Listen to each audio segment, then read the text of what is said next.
this project came about from a place of grace and a place of pain. And they simultaneously were working together. From a scriptural standpoint, 2 Samuel 9 makes reference to the fact that David is in the palace, and he remembers that he made a promise to his friend Jonathan. You know, they were the best of friends, and the agreement is that something happens to you, I'm gonna look after your kids. Something happens to me, you look after mine. Well, David comes to the reality that he hadn't done that. And he started to think within himself, I gotta make this right. So he calls in, he finds out that Jonathan still has a son that's still living. And his name was Mephibosheth. Now, going back a little bit further, Mephibosheth as a young boy, when Jonathan and Saul were in battle, the next step would have been to come and kill everybody in the royal family. So that way you've got nobody coming after you to retaliate. The nursemaid picks up Mephibosheth and begins to run through the palace. But she dropped him physically, and he became crippled from the waist down. That piece is very important, that we get that piece, because not everybody in our life that has hurt us, caused any pain, not everybody meant to do it, but everybody has their own issues. So her issue dropped him, and it left a impact not only physically but mentally, emotionally.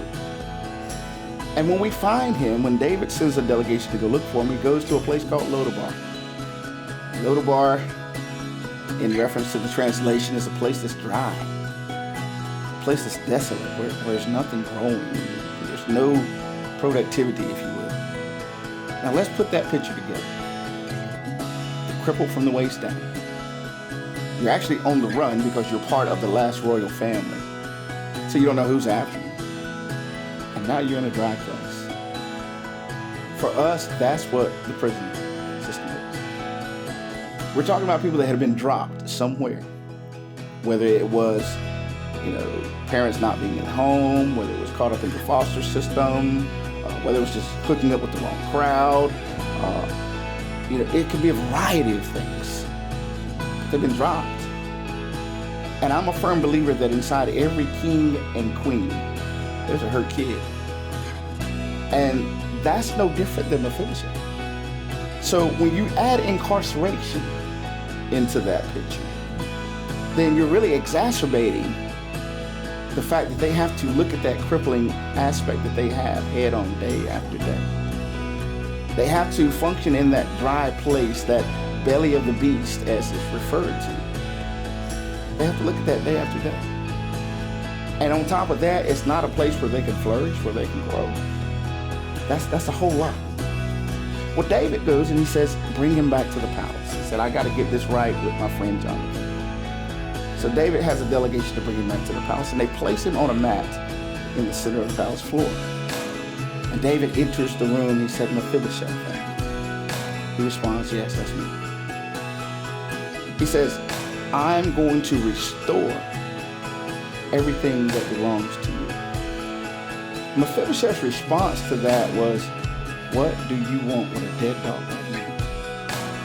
That's powerful, because coming out of incarceration is already hard, it's already tough. You got all these strikes against you. And then to have a record, and somebody says, well, you just need to get a job. Well, it's not always that simple. So you can feel like you're a dead dog.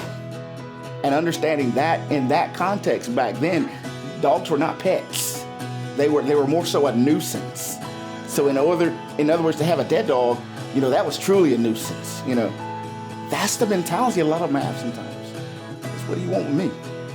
I'm worthless. I can't change. This is who I am. I can't get a job. I got a felony. I can't do this. But see, that's not the truth. David did something that I find to be an act of grace, an act where we truly see Christ function, if you will. When he made that response to himself of being a dead dog, David didn't even acknowledge that response. It's like he never said it. And David gave instructions to the servants, go get the best ring I got. Go get the best robe I got. Get the best pair of sandals I got. And I want you to don. And David turns back to Mephibosheth again and says, everything that belonged to your father and your grandfather, I'm giving it back to you today. And for the rest of your life, you're going to eat at the king's table as one of my sons. Let's get that picture, man. He gave him a place at the table. You know, he took somebody that was crippled and he had some issues.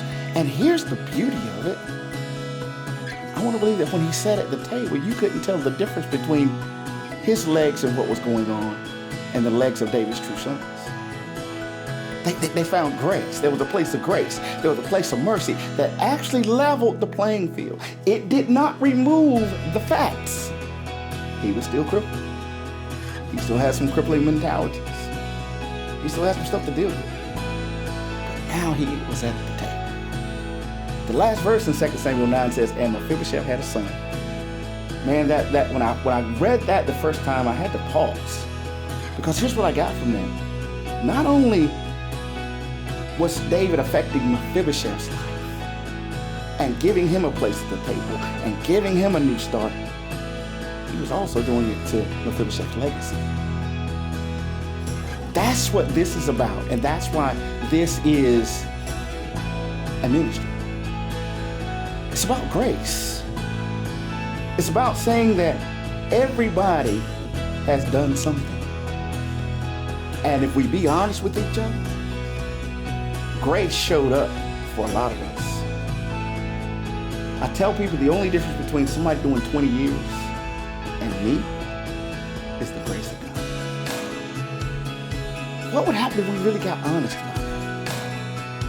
What would happen if we really start to look at that and say, you know what? Because I received grace, I'm going to extend grace to you. I'm not going to do the work for you.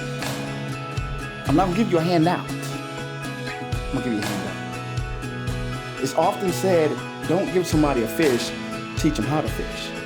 There's a piece missing in there. After you teach them, they still don't have a pole. Give them a pole too. That's what this is about.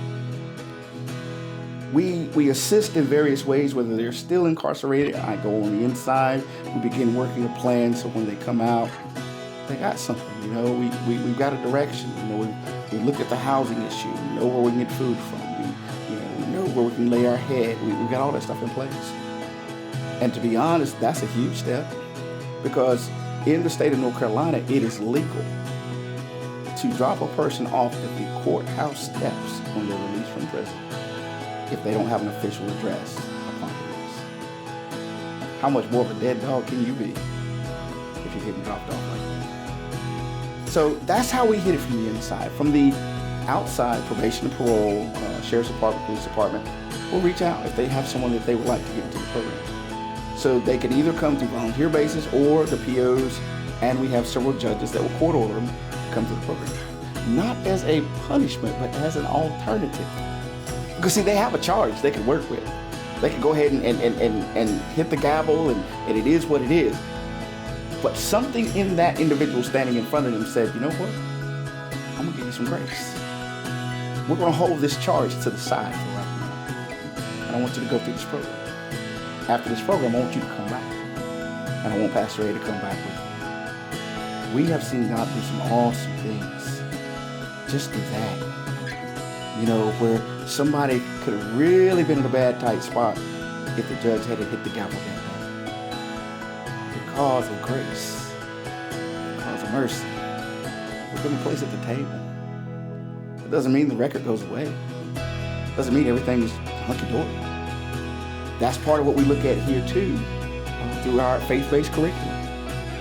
You know, because we believe it takes the word to really bring about the change that they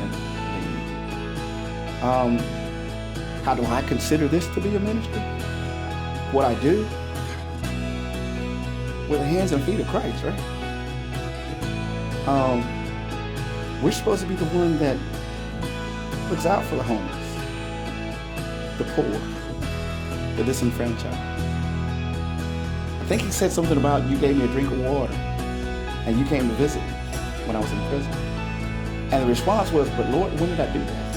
And he said, whenever you did it for one of them, you actually done it. That's where I get the full understanding that this is a ministry. We have had the privilege of seeing people's lives change. And I mean change dramatically. We have seen families restored. We have seen people get credentials and have diplomas and certifications and HVAC, plumbing, things of that nature. But you know what we've seen too? We have had the privilege of walking with somebody as they accepted Christ as their personal Lord and Savior.